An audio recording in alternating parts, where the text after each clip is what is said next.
আসসালামু আলাইকুম প্রিয় দর্শক, আপনারা দেখছেন ইউটিউব চ্যানেল শিখা অনির্বাণ টিভি। এখন গুরুত্বপূর্ণ বিষয় নিয়ে আমাদের সাথে যুক্ত হচ্ছেন। নমস্কার, আমি তরুণ ঘোষ। গতকাল বিজয় দিবসে আমাদের দেশের প্রধানমন্ত্রী নরেন্দ্র মোদী কেন বাংলাদেশের নাম তোলেননি, উচ্চারণ করেননি একবারও, এই নিয়ে খুব বিতর্ক শুরু হয়েছে বাংলাদেশের প্রতিটা টিভি চ্যানেল, ইউটিউব, সব কটা সমাজ মাধ্যম, ফেসবুক সব একেবারে ভরে গিয়েছে প্রধানমন্ত্রী মোদী কেন বলেননি। নিন্দা জানিয়েছেন, অনেকে ধিক্কার জানিয়েছেন, অনেকে সমালোচনা করেছেন। খুব ভালো কথা, সমালোচনা করার অধিকার আপনাদের রয়েছে। কিন্তু আমার ছোট কয়েকটা প্রশ্ন আছে। যে দেশের মানুষরা মুক্তিযুদ্ধকে স্বীকার করে না এক পক্ষ, এবং মুক্তিযোদ্ধাদের গলায় জুতোর মালা ঝোলায় এবং পাকিস্তানি সেনানায়কের হাতে ফুলের তোড়া ধরিয়ে দেয়, তাদেরকে আর কি বলবে?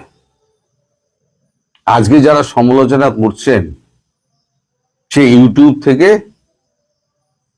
টেলিভিশন পর্যন্ত, সংবাদপত্র, সোশ্যাল মিডিয়া, সবাইকে বলছি, আজ এতদিন যখন ভারতবর্ষের অবদান আপনারা স্বীকার করেননি, আজকে হঠাৎ ভারতবর্ষের জন্য বাংলাদেশের নাম কেন জড়ানো তোলা হয়নি, তাই নিয়ে আপনাদের এত মাথা ব্যথা শুরু হয়ে গেল।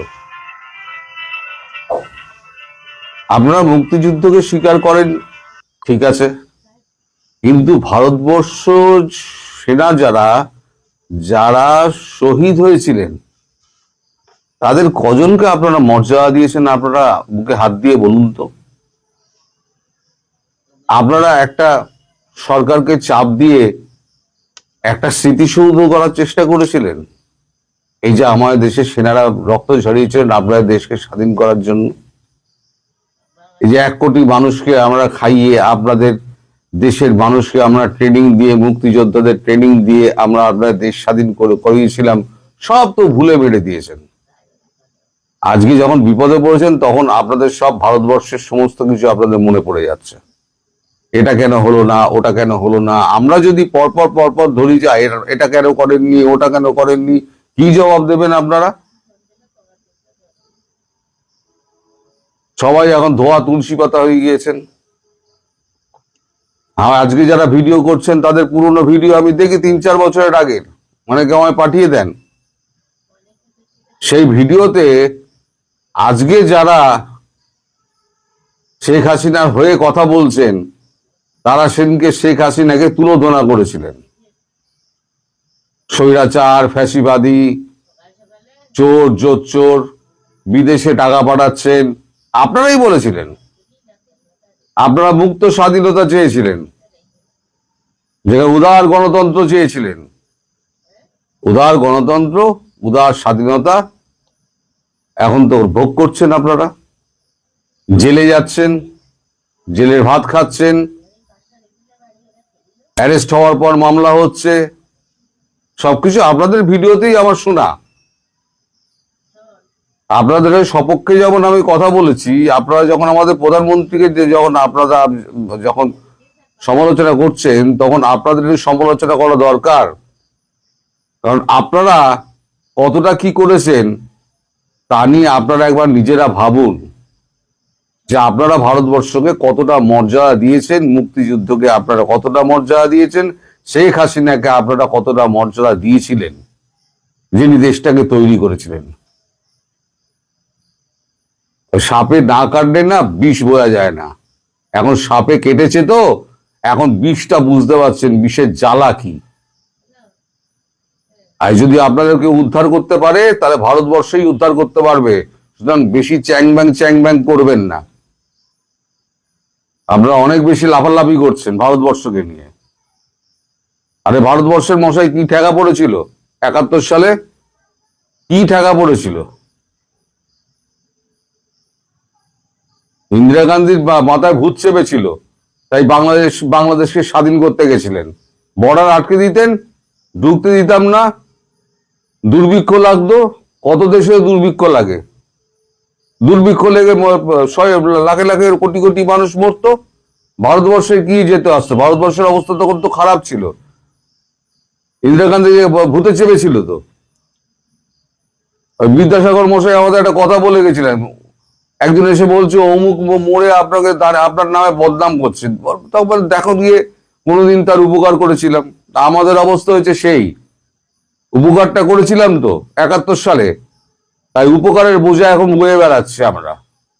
আর যদি সেই উপকার ইন্দিরা গান্ধী না করতেন, তাহলে পরে আজকে উপকারের বোঝা আমাদের ওপরে বইতে হতো না, কোনো এক্সপেকটেশন আপনাদের থাকতো না, আমাদেরও কোনো তাকানোর ব্যাপার থাকতো না। আমরা বর্ডার সিল করে দিতাম, ব্যাস হয়ে যেত, সমস্যা মিটে যেত। পাকিস্তান ওপারেও রয়েছে, পাকিস্তান এপারেও থাকবে। এখনই বা কি সুস্থ আছি আমরা? এখনো কি সুস্থ আছি? সুস্থ নেই, এভাবেই অসুস্থ থাকবো। লড়াই করে যেতে হবে। 4 ফ্রন্টে আমাদের লড়াই যদি হয়, 4 ফ্রন্টে লড়াই হবে।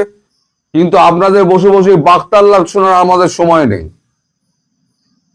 আপনারা সব ভোল বদলে এখন সব সাধু হয়ে গেছেন। এখন শেখ হাসিনা ছাড়া চলবে না, ইউনূস সরকার বিদায় হোক। কেন আপনাদের স্বপ্ন এত সব সব মিটে গেল? এখন ভারতবর্ষের পান থেকে চুন কষলে আপনাদের সমস্ত গায়ে লেগে যায়। আপনাদের সবাইকে না আমাদের না চেনা হয়ে গেছে। বাংলাদেশের লোক সম্পর্কে না ভারতবর্ষের মানুষের একটা মানে ধারণা যা হয়েছে, এই ধারণা কোনোদিনও মিটবে না।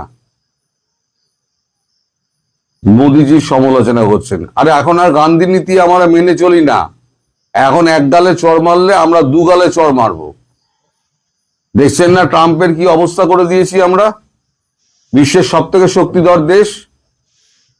আপনার দেশ নেতা এখন যিনি আছেন মোহাম্মদ ইউনূস, তাকে যদি একবার ফোন করেন, তার সেক্রেটারি মোহাম্মদ ইউনূস ল্যাজ ধরে ট্রেন ভাড়া করে দৌড়াবেন চার্টার প্লেনে। আমাদের দেশের প্রধানমন্ত্রীকে ফোন করেও পাওয়া যায় না। আমরা নিজেরা ভেতরে ভেতরে তৈরি হয়েছি। আমরা ওরকম কাগজে বাঘের মতো আমরা চেঁচাই না। আপনারা আমাদের কৃপণ বলেন, আমাদের অনেক সমালোচনা করেন। আমাদের মতো খারাপ মানুষ নেই। আমরা অত্যন্ত কৃপণ, বাজে মেন্টালিটির লোক, ভারতবর্ষের মানুষ। তাই তো এখানে এসআইআর হচ্ছে। কত ধরা পড়েছে জানেন? শুধু পশ্চিমবঙ্গে প্রায় 80 লক্ষ। 80 লক্ষ ধরা পড়েছে।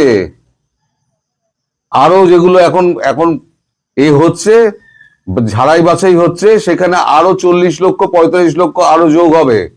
টোটালটা গিয়ে পড়বে শুধু পশ্চিমবঙ্গে 1,15,20,1,20,00,000 মতো। সারা ভারতবর্ষ মিলালে 5 থেকে 6 কোটি বাংলাদেশি আমাদের এখানে ঢুকে আছে। 5 থেকে 6 কোটি। এসআইআর এর ফুল রিপোর্ট বেরোক। এই তো 16 তারিখ থেকে রিপোর্ট জমা হতে শুরু করেছে, আমাদের সব ভোটার তালিকা প্রকাশ হচ্ছে। 2 কোটি পাওয়া গেছে, 2 কোটি পাওয়া গেছে শুধু উত্তরপ্রদেশে। কত মানুষ পাচার করেছেন? আপনাদের কত জনসংখ্যা আছে? তার সঙ্গে এই 500 কোটি যোগ করুন, সবকে পেছনে পাঠানো হবে। আপনাদের তো এইটুকু দেশ। এরা ভারতবর্ষেই করে খাচ্ছিল, ভারতবর্ষ জায়গা দিয়েছিল, ঠিক আছে আসছো, তুমি আসো, করে খাও। আপনাদের তো কোনো ভালো জিনিস সহ্য হবে না তো। সব তুলসী দাস হয়ে গেছেন এখন।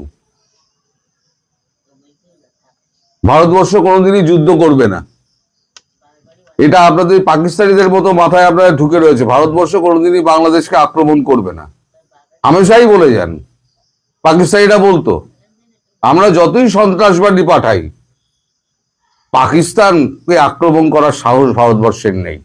কিন্তু আমি বলতাম পাকিস্তানকে মেরে কোমর ভেঙে দেবে, কারণ আমি জানতাম মোদী সরকার সন্ত্রাসবাদকে ছাড়ে না। পাকিস্তান যেমন ভুগছে, পাকিস্তানের এখন অন্তরাত্মা কাঁপছে। কারণ আমি দুপুরের ভিডিওতে বলেছি, ইসরায়েল ভারতের সঙ্গে যোগ দেবে এই সন্ত্রাসবাদে নির্মূল করতে। সেটা পাকিস্তানেও হতে পারে, সেটা বাংলাদেশের দিকেও হতে পারে। আর ভারতের মতো শক্তির সঙ্গে ইসরায়েলের মতো একটা শক্তি, যাদের মানে টেকনোলজি যাদের সব থেকে ভালো, তারা যদি মিলেমিশে কাজ করে, তাহলে কোথায় থাকবে এইসব জেহাদি? আজ এই কালা পাইঠা, তারপর আরো কারা কারা রয়েছে, সব বড় বড় বাগতাল্লা ছাড়ছে, নাহিদ, এরা তো হচ্ছে টলে পড়া ছাত্র। এরা তো কূটনীতি বোঝে না, রাজনীতি বোঝে না, এরা হচ্ছে কাগজে বাঘ। ভারতবর্ষের অখণ্ডতা এবং সার্বভৌমত্ব রক্ষা করতে গেলে বাংলাদেশের সঙ্গে সমানে সমানে এ করে কথা বলতে হবে। আর তুই কেবে 4 দিনের ছোকরা, ভারতবর্ষে এলে একটা মানে চাকরের পিওরের চাকরি জোগাড় করতে পারবি না। ভারতবর্ষের মানুষ যারা আছে, ভারতবর্ষের মানুষ, তারা নিজেদের অর্থে নিজেরা সবকিছু করে। তাদের কৃপণতা করতে হয়, কারণ তাদের 2 নম্বর ইনকাম নেই। আমাদের 90 থেকে 95% মানুষের নিজস্ব বাড়ি রয়েছে। তারা প্রত্যেকে ব্যাংকের থেকে লোন নিয়ে বাড়ি কেনে, গাড়ি কেনে, যাই কিনুক না কেন। কারণ আমাদের এখানে চুরির পয়সা নেই।